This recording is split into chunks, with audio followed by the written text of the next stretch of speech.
February the 11th, 1990 was one of the great days in the history of South Africa. The leader of the African National Congress, Nelson Mandela, left Victor Vorster prison outside Cape Town a free man for the first time for 27 years. In 1964, he'd been sentenced to prison for life on charges of treason against the state. He'd spent most of his time in the notorious prison on Robben Island off South Africa's southern coast. His wife Winnie was with him as he walked out to freedom, cheered by the small crowd the police had allowed close to the jail.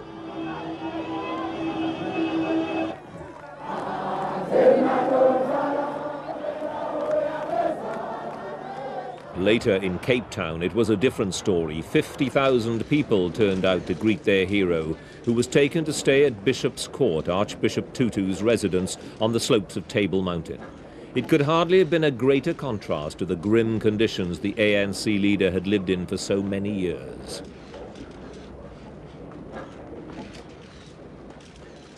His first words in public for a quarter of a century were greetings to the world in the name of peace, democracy and freedom for all.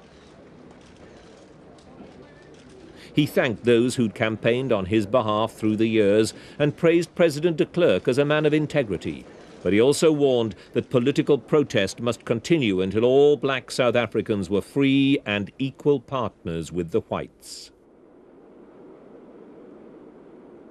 At his first press conference, he was asked for his impressions of South Africa and about the welcome he'd received. I must confess I am unable to describe my emotions. I was completely overwhelmed by the enthusiasm.